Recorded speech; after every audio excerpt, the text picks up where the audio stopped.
Welcome to the Awaken Heart Podcast. I'm your host, Nancy Walters. Get ready to create magic and miracles as you lean into your heart's desires.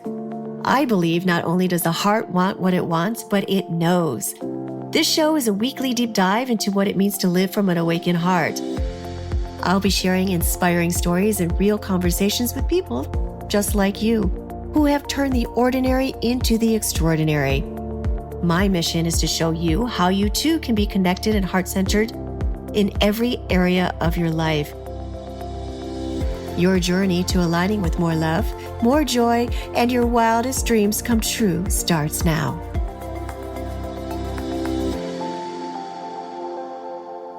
Hello and welcome back to the Awaken Heart Podcast. I'm your host, Nancy Walters, and today we are going to talk about body image. A lot of women are feeling a lot of pressure to look a certain way, to fit into things a certain way. And there's been so much pressure through society and media and advertising and the like to be this ideal version of themselves. And it's led to a lot of peer and societal pressure, and social environments and the opinions of others can significantly impact how women perceive their bodies. Negative comments or judgments from peers or family members may intensify body image issues. Women have been objectified and reduced to their physical appearances, which can reinforce the idea that their worth is primarily based on how they look. And another thing, as women age, they may face additional challenges related to body image, as societal norms often promote youthfulness as the standard of beauty. And with Instagram and the media and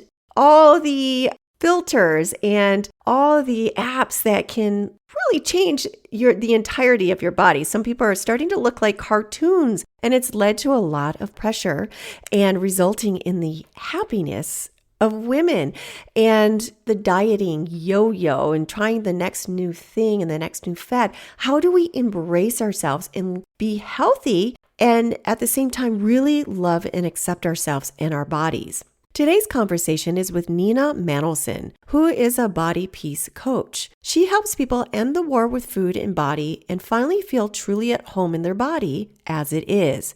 She is known for her deeply feminist, anti-diet body peace approach. She brings her 30 years experience as a therapist, nationally board certified health and wellness coach, body trust guide, and psychology of eating teacher to help women create a respectful and trusting relationship with their food and body. Nina's body peace work is all in service of helping people get off the diet roller coaster and into a compassionate and powerful way of eating and living, which creates a positive, long-lasting change in and with their bodies.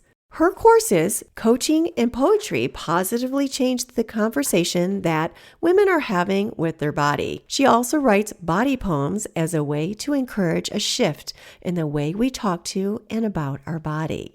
This conversation is for every woman out there who at some time or another has felt some kind of dissatisfaction or pressure about the way they look and their bodies. So here is today's conversation with Nina Manolson.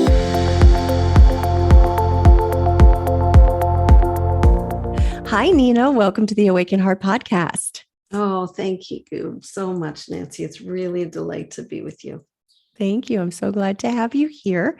And for those of you that are not watching the video portion, you have to see this lovely lady in front of me. She's the epitome of beauty. And I'm really think it's such a great thing that she's providing all these women. We're focusing on body and loving ourselves and really having peace in our own bodies and acceptance and, our relationship around food and dieting and all that, those restrictions that we place upon ourselves. So how do we find peace and accept ourselves and love ourselves for who we are while still being in a, healthy, vibrant, healthy state of being as well as physically and emotionally and spiritually as well. So today's topic is so important because we have advertisements thrown at us left and right, and then Instagram has all these images and And it can be a little crazy. It can feel so intimidating for us as women, especially as we age. Me, I'm just over 50 years old, and I just started seeing changes happen probably in the last year and a half, 2 years. And it's like, what the heck is happening? My body stuff is a little looser, and, weight doesn't fall off as easily as it used to. And there's some bumps under my skin now. So, and, women over 40, it seems like, the whole society kind of forgets about them. And there's this whole thing about the pheromones change too. So the attention you get from the outside world has changed as well. And I've noticed that within myself as well, being out there. And then somebody that specializes in menopause and midlife told me, she really clarified that it was pheromones aren't being released anymore, actually. So that was a big aha for me. I got a lot of ahas from that conversation. I'm sure I'm going to get a lot of ahas from this conversation as well with you, Nina. It's a pleasure. It's just, I can't wait to dive in. And one of the things that's quite interesting about what you're saying about, do we get attention from the outside world? If you look at it from a archetypal psychology perspective, right? In our 20s, 30s, and even sometimes into our early 40s, we're in this princess stage of life. What do you think of me? Right? Which jives with what you're saying about the pheromones, right? I'm putting out this energy that is looking for feedback. Do you think I'm okay? Am I doing a good job? Do I look good? And so our sense of self gets defined a lot by the outside world. Versus when we move into our later 40s, 50s, 60s, we move into queen stage. Queen stage is, I don't care what you think of me. I'm going to do what I do. And my sense of self-worth and my sense of knowing my own strength comes from within. And that's what we want. We want this sense of self to be from inside versus the outside being a defining sense of our value, which happens all the time with weight, right? Our culture says, oh, you must be this weight, or you must be thinner, or you must be, doing the next, 5K, right? You need to define yourself and your worth on this external validation, these external numbers. And what we want to actually feel at home, to feel at peace in our body long term, which is what I'm most interested in. I did all the quick fixes in my, earlier life of all the lose 7 pounds in 7 days and all the cleanses and all the rah things. Let me fix my body because I'm a problem, to what I want now, which is a sustainable, supportive relationship with our body that lasts the duration. Right? That we can change in our 50s, in our 60s, in our 70s, in our 80s, right? As my mom says, who's 92, we're lucky if we're aging. Yeah. And it's also, it becomes an observation, because for myself, I'm happy with who I am. And I'm in that place where it's like, I don't give a F what you think about me. And I take care of myself. And I mean, you do, it's just a notice. I observe it. It's like, oh, okay, I don't get as much attention. And it's not just from men. It's from, women, or just somebody could just literally bump into me in a, bakery line and not even notice that I'm there. It just is.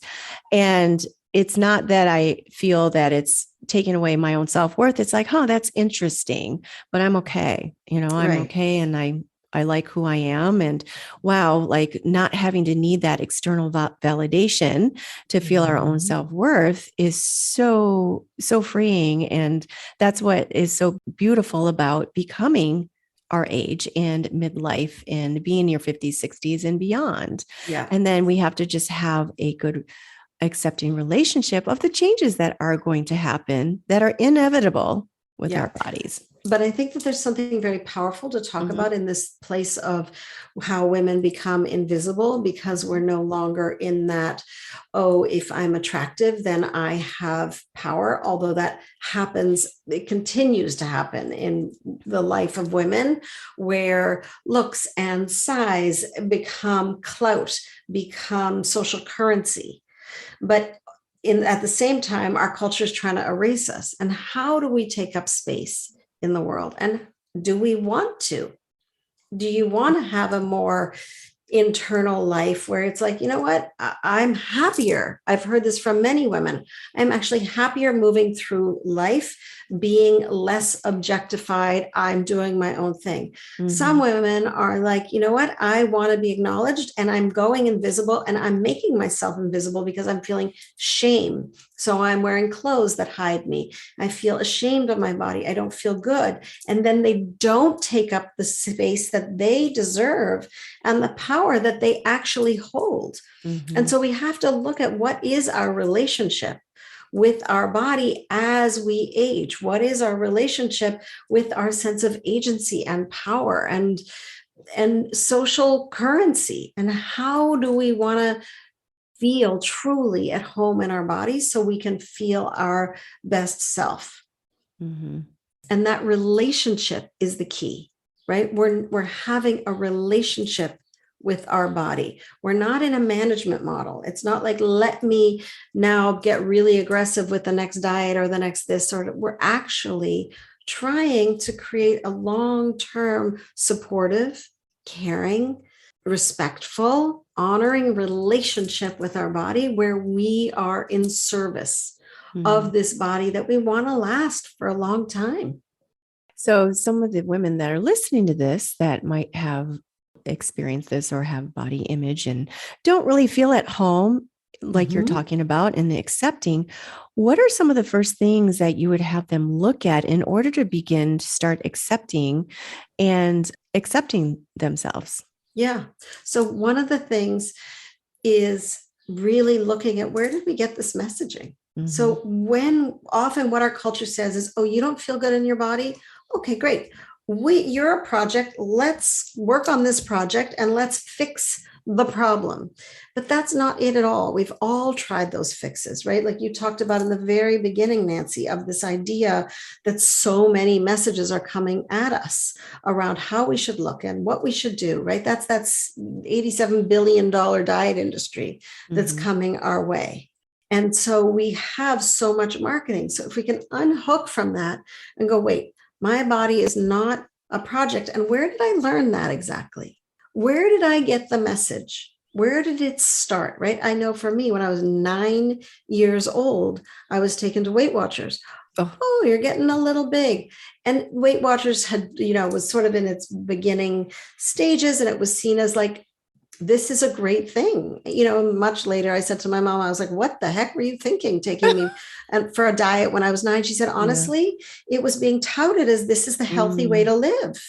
This is what you need. This is how you should eat. And she said, I'm sorry, I didn't know I was relegating you to a life of dieting after that.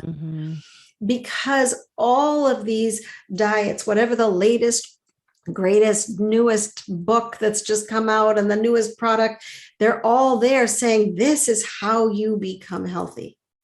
But I want to really flip that and go, what do you know for your body? So that already, because you've lived in your body for a decade or two, supports your body. But to go back, Nancy, to that question of where do you start? We need to start, where did we learn this? Where did we find this information out? Right? I learned it at Weight Watchers. I learned it by watching my mom go on the newest diet. I learned about it in high school by watching all the girls go, oh, what are you eating? Oh, what are you eating? Right? We learn that our body is not okay from our culture.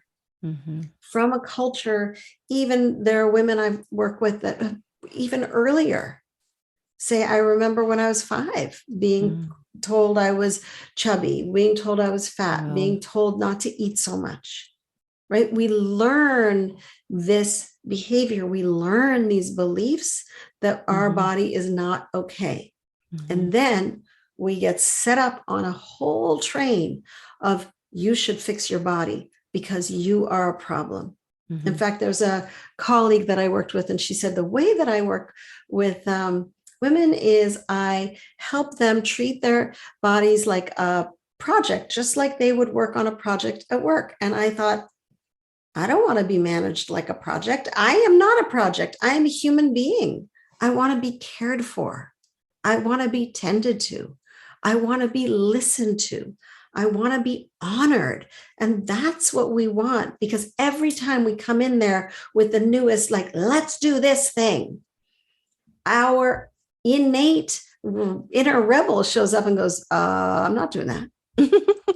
Right? Or the part of us that has this very natural desire for autonomy, which is it's human nature, goes, don't tell me what to do. I'm my own person.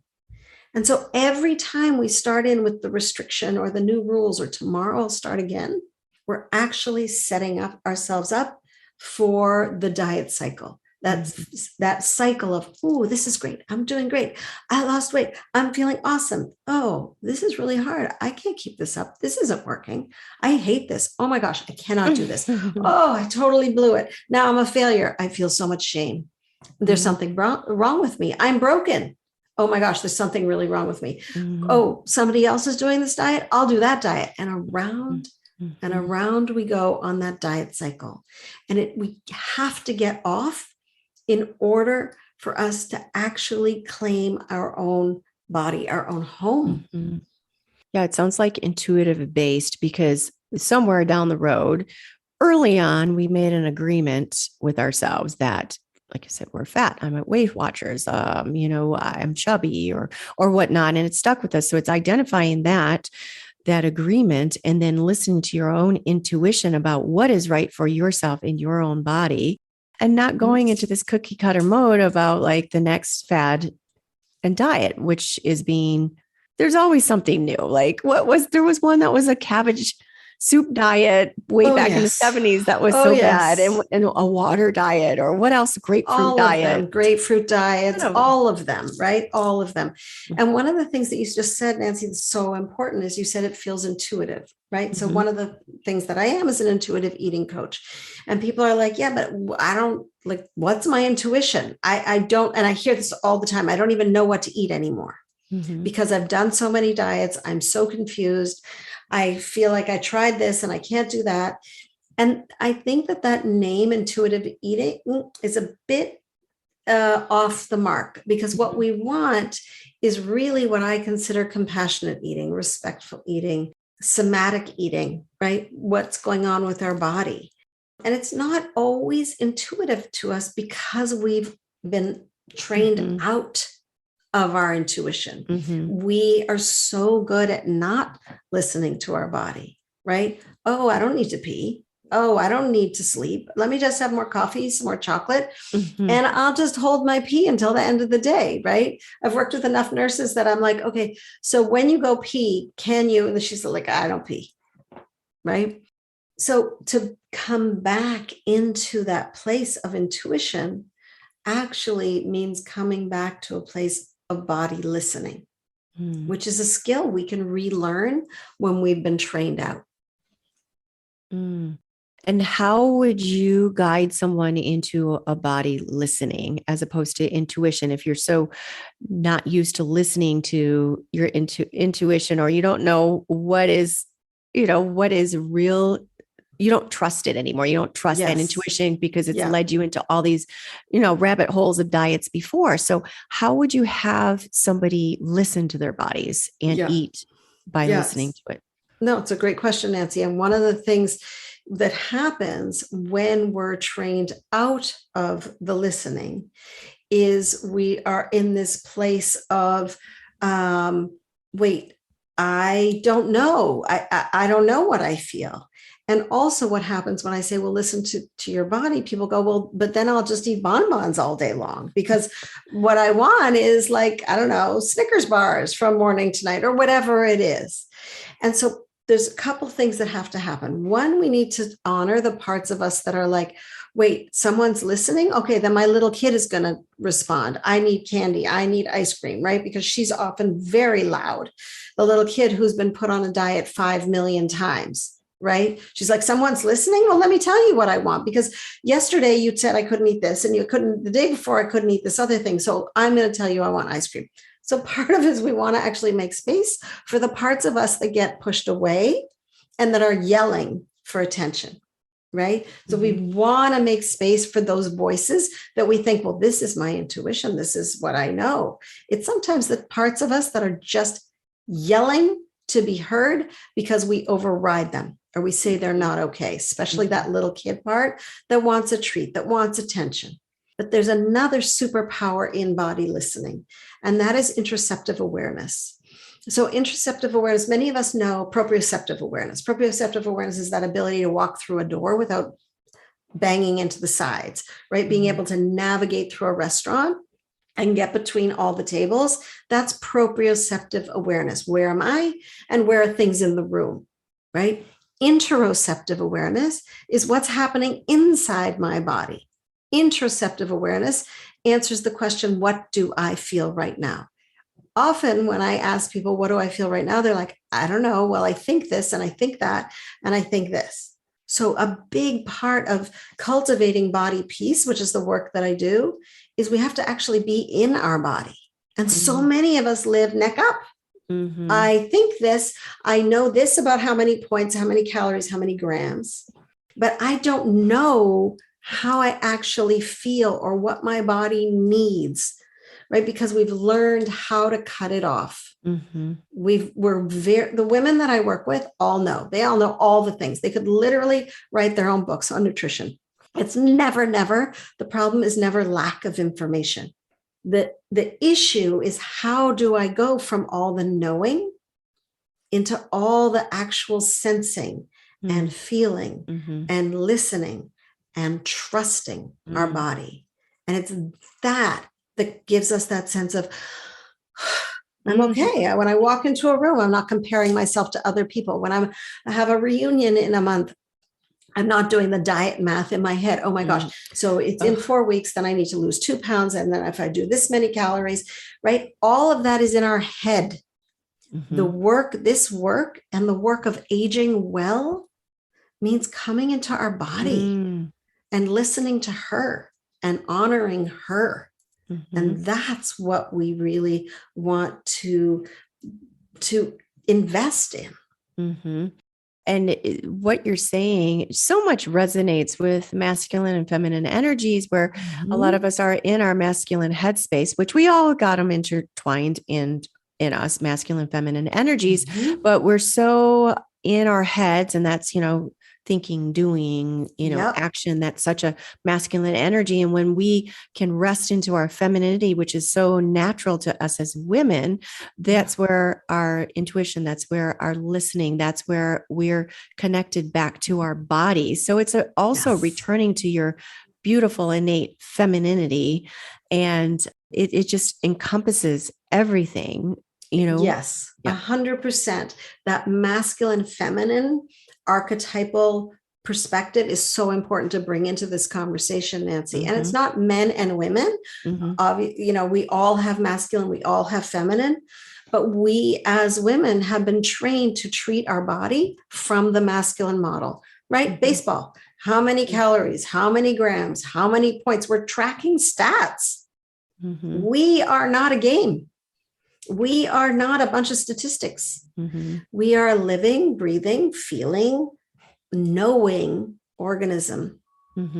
And that requires us stepping into that feminine, that listening, that more receptive state versus that active state of the masculine, more that receptive state of, okay, body, what do you want? And I see it often in conversations with women about movement. Women are like, I know I need to move, right? Like in all the ways that there's research around diets that they're not sustainable. They don't work, right? 98% of people who go on diets gain their weight back, if not more, in 2 to 5 years, right? We all have seen the before and after pictures of people who are like, woohoo, look at all the weight I've lost. And then we don't see those pictures in 2 or 5 years because most of those people have gained their weight back. And I've heard it countless times, right? There's a lot of research that says diets are not sustainable. On the flip side of that, there's tons of research that's telling us that movement is a good thing, right? So I'm working with women and they're like, yes, I want to get moving. So I should go to the gym. I should do a 5K. I'm like, well, wait a second. Let's get into the feminine in this conversation. What gives you pleasure? What kind of Mhm. movement do you love? What makes you laugh? What makes you smile? What makes you go like, oh my gosh, I want to do that again. That was so darn fun. And that's when bringing the feminine into our relationship with our body can get really juicy. Mhm. Because it's intertwined with it's play, it's fun, Mhm. and that's It's what pleasure. it's pleasure. And I did a burlesque performance series when I was in Portland because I talked a lot about masculine, feminine energies, but I hadn't been in a relationship in so long, and I hadn't done anything really feminine with my own body. So I challenged myself. I went to this performance series and we had to dive into our own bodies, and the dances that we created came from ourselves, because the teacher's like, I can't tell you how to move your body. Only you know. And Yes. it's interesting during the practices when you're just kind of moving to music, what I hear in my head when I, because we'd always have a circle and we talk about some of the things about how we might have heard something that was told to us when we were 4 years old, or we were shamed in a certain way. And we just Mhm. are hesitant to move our bodies in a certain way because it's bad or it's sinful, or it's like, you're a whore, you're a slut, whatnot, Mhm. working that out of your headspace and then moving into that sensual space that you're is intuitively inherent in your gorgeously feminine body. So Yes, yeah. so true. Mhm. And one of the things that you're touching on that's so important is how much of our wounding around our sensual, sexual self is what cut us off from our body. That Mhm. being a young woman with lots of energy and sensuality and sexuality, oh no, that's not okay. You're not allowed to feel that. And then we're told, don't feel your body. And so then to actually feel the sensations, our needs, feels a little like, whoa, am I allowed to do that? That's a lot of energy. And so part of this work is growing our capacity to feel our power, to feel our energy, to feel our vitality. And so much of this work also is letting ourselves become comfortable with all those feelings that are a little bit uncomfortable. Mhm. Right? I hear so often, I work with women who say, I'm an emotional eater. I eat whenever I'm feeling stressed, when I'm feeling sad, when I'm feeling anything. Right? And again, that's that, there's so much sensation, there's so much happening inside of me because I'm feeling feelings. I can't tolerate this. I'm going to turn the volume down. And I know how to turn that volume down on that feeling. This box of cookies will do it. Mm. It's a very effective tool. It's a coping strategy, right? There's no shame in it. We've found a coping strategy. It just then ends up making us feel bad about ourselves. Mhm. So it's not that we can't use food as a way of coping, but do we have other things in our toolbox Mhm. that feel better long Mm. term? Mhm. Mm. Now, since it usually starts at a young age, and of course, influences in society, and I'm thinking about a young girl that the school kids can, to stay popular or stay, Mhm. in their own groups or whatnot. How can a parent encourage a young girl, their daughter, Yeah. to really be more at peace with her body and to Yeah. I love, love yeah, that as a question. parent. Yep. Yeah. I love that question. And the first thing I would say is do your own work, Mhm. because our kids are watching us, our nieces, our nephews, our daughters, everybody, all those young people, they're watching what you say to yourself in the mirror. They're watching what you say to yourself at the end of Thanksgiving after you've eaten all the pie. They're watching and listening to what you say to yourself as you get dressed in the morning. They're listening to what their father, their other uncle says about a woman as she walks down the street. Mhm. Do your work. Mhm. Heal your relationship. I am very adamant about this because it's when we get clear about our relationship and the reality that people are allowed to be whatever heck size they are without our criticism, without our judgment, and that we get to be in our body without judgment, without criticism, that food is not shameful, that being in a body of any size is not shameful. And when we embody that, our kids are like, oh, Bodies come in all sizes and shapes. Mm-hmm. Oh, bodies can have all sorts of sensations. Oh, all sorts of foods are available for choosing. What makes me feel good? Right? Instead of being in the black and white, there's good bodies and there's bad bodies, and there's good foods and there's bad foods. Because as soon as we hold up that duality for them, they go, oh, see, I ate that food that she said I was that was bad. I must be bad. Oh, that body that walked down the street that she said was too fat or terrible or not healthy. Oh, I have a body that looks like that. Something's wrong with me. When we shame ourselves, when we shame whoever walking down the street, we are shaming our kids. Do your own healing work. Find your own way to body peace. And that will do the most for the kids in your life.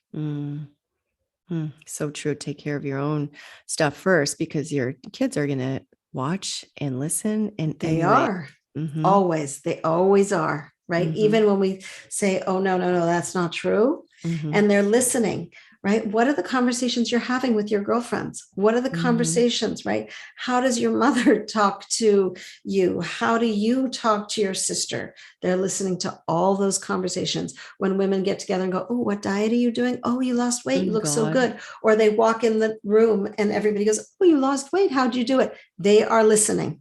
And they're going, oh, that's what social currency is. If I get thin, if I start restricting, no. It's time for that to change. And it's so interesting because it's so different here in the West. In the United States, it seems like it's so much more like in your face, and there's so much more pressure on younger kids than the rest of the world. I mean, even though a lot of the world is becoming very westernized. I mean, I was over in Asia where you used to never see, heavy people, and you're starting to see it because there's McDonald's all over the place, and there's a lot of Western ideas and culture moving on over there.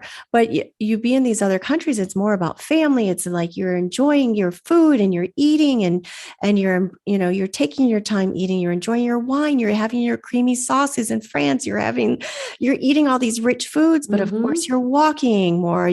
They have like siestas, they have time to enjoy themselves, they have time to enjoy their time off. And it's so much different than it is over here, I'm finding. It is, it depends on which culture for sure. But for sure, some of those like Italian, French cultures, they enjoy food and they know how to relax into it. And they know how to eat slowly and be in their body and feel when they're full and have small, many little courses and really be in the pleasure of it. We are in this like go mode that adds stress, which impacts our metabolism, right? But then you have certain countries like Argentina, which has the highest rate of plastic surgery. Yes. Countries like Brazil, also high rates of plastic surgery, this feminine ideal of what a female body should look like. So there's lots of different cultures that we can pull apart and go, oh, this really works in terms of honoring how women are exactly as they are. And this really doesn't. And it's also important when we're looking at our cultures in general and go, well, wait, what have I adopted into my family? What have I integrated? And what do I need to unlearn? That's really powerful. And so we had just touched on a little bit about body peace. And what is body peace and why do we need it? So body peace is that feeling of feeling truly at home in our body. And one way to think of body peace is to look at the flip side, which is body war. And unfortunately, many of us know exactly what body war is. I was an expert at it. Body war is there's something wrong with my body. What diet am I starting tomorrow? Oh my gosh, I can't believe I ate that. Wait, the scale is up. Oh my gosh, so much shame, right? That's the war. Right? Every day looking in the mirror. Ooh, if my tummy was thinner, I just need to lose 10 pounds to get into these jeans. That's the war. Peace is, this is a good body to live in. This is a body that I live in and that I enjoy doing life. I get to feel at home. I get to feel comfortable. I get to be in a listening, respectful, responsive relationship with my body. Now, body peace is not body love, right? Body love is that like, and I tried literally, no exaggeration, 10 years in the mirror, Louise Hay, I love my body. And my body just like laughed at me, basically. It was like, you don't, you're just trying to override a neural pathway. And that's not how we do it with neural pathways. That's not actually what changes our patterns in our brain of critical thinking. And what we need to do is look at body positivity at this, like, and body love. It's a bit too aspirational. It's a bit too rah. Because if we think about it, there's no relationship that is 100% totally rosy. I love you every single second. You're just the best. That's not real life. Relationships go up and down. But what makes a relationship work is communication, is connection, is deep listening. And that's what creates body peace. And body peace is a much more powerful paradigm to live in, because it's not like, oh, I'm not being rah and loving my body today. Well, I failed. Body peace is, some days we're like, woohoo, best buds. And some days we're like, I don't really want to hear you today. I am tired, or something's going on, but we're not fighting. We're not in war. We're in support. We're being an ally to our body. That's what peace is, right? When you think about countries who have peace, they're allies. And that's what we're trying to do versus this combative, aggressive relationship that so many women have with their body. Would you say for people to throw out their scales? Because I don't have a scale. It's how my clothes fit that I feel comfortable. I've always had I've tried stuff. I've tried juice diets. I've tried other things, but luckily I've always been pretty much I moderate my eating. I love food. I love food. I love it. But if I eat, something really heavy or something not great for myself, then the next day I just eat light. I don't beat myself up. But then I don't overindulge in when it's the Girl Scout cookies, I could eat a sleeve in one sitting, but then, the next day I don't eat that. So yeah. But Nancy, see, they're right there. That's the difference between being able to have a fluid relationship with our body and food. All right. I ate a sleeve of Girl Scout cookies. Congratulations to me. Woohoo. Moving on. Versus, oh my God, I ate a sleeve of Girl Scout cookies. I'm the worst. Tomorrow I better go on a diet. I'm not even going to have breakfast, right? And then by the end of the day, I binged again. I feel terrible about myself. And now I'm on the roller coaster of dieting, right? And just to respond right back to where you started, which is the scale, it's, in my mind, a very harmful tool in our culture. And one of the things I know that you know about me is I write body peace poems, and I actually have a poem around scales, if I can share it with you. Yeah, I would love that. I was just going to ask you to read some of your poems. Yeah. So this one is called Please Don't Weigh Me. Okay. So please don't weigh me. She asked me to hop on the scale. I said, no, thank you. She said, we'd like to get a baseline for your health since you're a new patient. I said, I don't subscribe to the belief that weight determines health. There are more powerful metrics that paint a picture of my vitality. Another day, she asked me to hop on the scale. I said, no, thank you. She said, we're surgical practice and we need your weight to determine anesthesia dosages. I said, of course, if I need to have the surgery, I'll get on the scale. But right now we're just having a conversation about the possibility of surgery, not actually prepping for it. Another day, she asked my daughter to hop on the scale. I said, no, thank you. We don't weigh ourselves.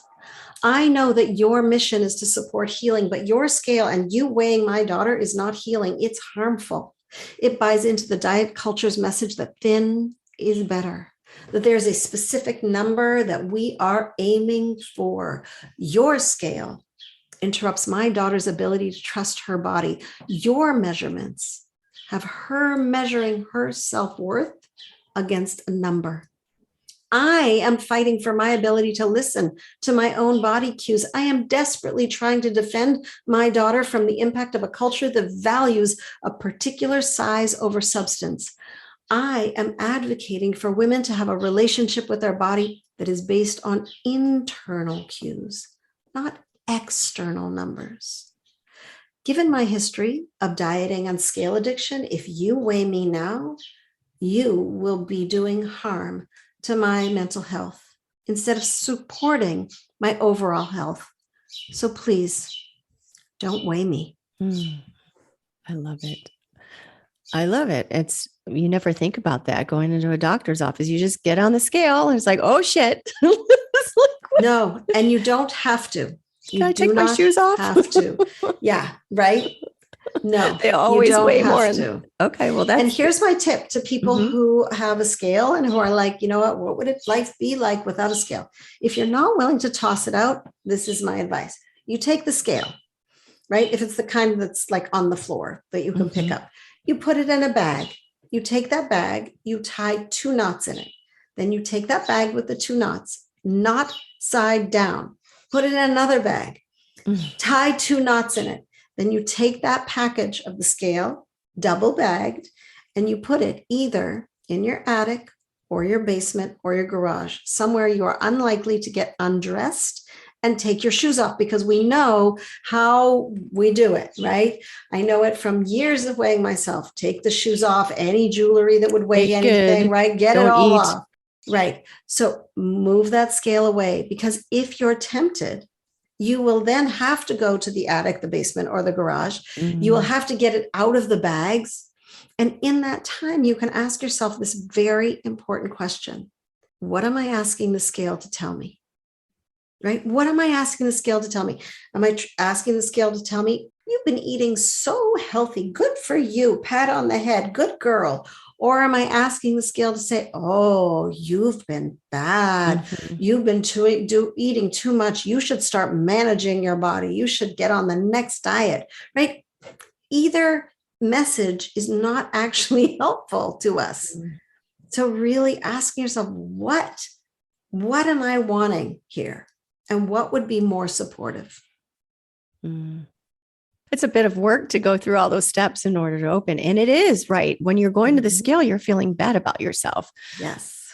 And or you're feeling good and you want validation, right? Yes. So am I looking for punishment or am I looking for validation? Yep.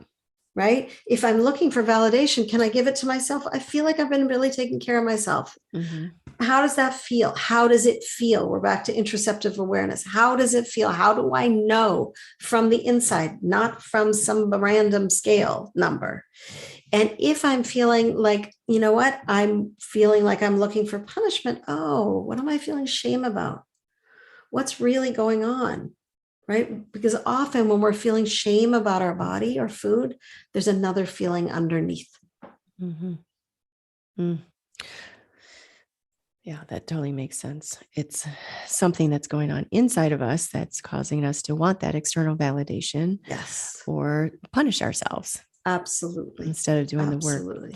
Yep. I'd love for you to read one more of your poems, which really resonated with me. And I'm sure it'll resonate with a lot of people. It's the She Let Herself Go. She Let Herself Go. Yeah.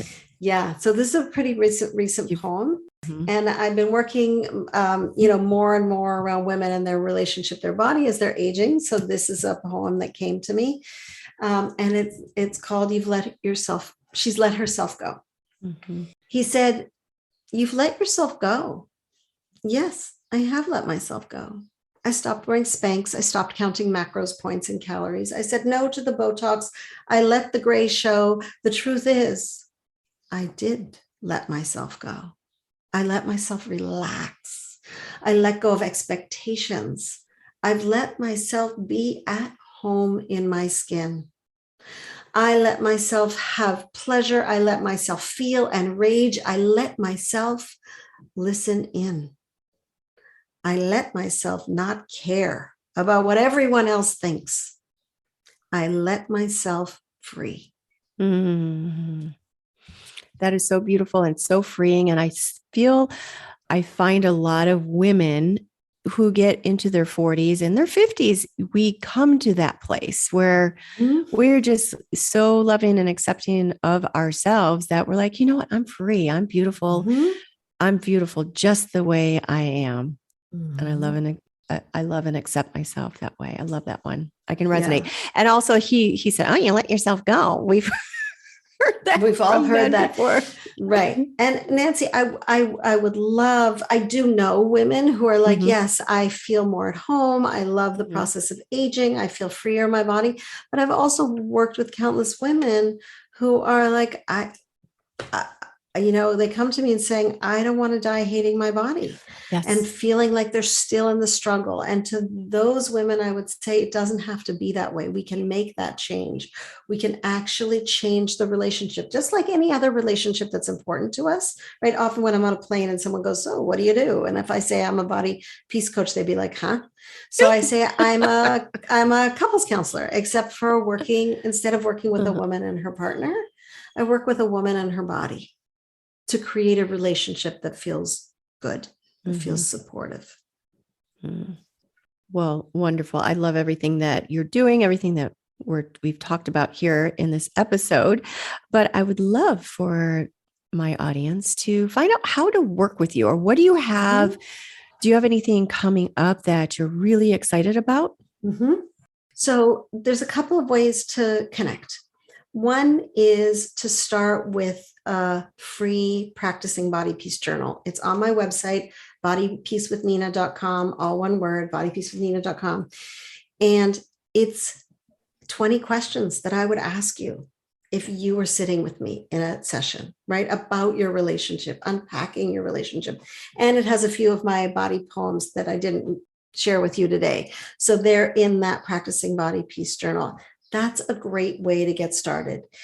Also, in fall 2023, I have my compassionate eating course coming up.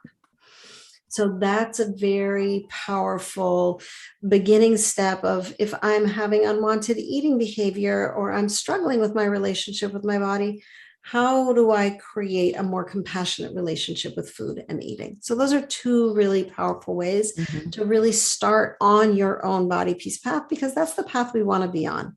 We don't want to be on the management path. It's no fun. And where's the best way for people to get a hold of you? On your website? My website, Instagram, Facebook, Google Nina Manolson. I'm Nina Manolson, NinaManolson.com or bodypeacewithnina.com. Okay, great. And I'll put that in the show notes as well. And one last question before we go, I'd like to ask all my guests this one. What does it mean for you to live with an awakened heart? For me, it's about really being in what is happening right now. What's real? What's authentic? Right? What's authentic between you and I right here, Nancy? What's authentic with the relationships that I'm in with the people that I care about? To me, that's being awakened, is being real, being authentic. What's really going on? Because then it feels like I expand, my heart expands, and I have more space to experience life fully, which is what I want. I want to, I'm here, I'm on this planet now, let's do it. And so that sense of what's authentic often lets my heart expand and lets me just dive into the juiciness of life. And the juiciness of life is being authentic and being deeply embodied in your feminine beauty. And there was a moment also when you were talking about how in France and Italy, and they just love to eat and they take their time. I saw you snap right into your feminine, like that same pace of the enjoyment of the French and the Italians. I saw it. I was like, whoa, there she is. There's the embodiment of the French and the Italians. I know, it's so fun. It's so fun.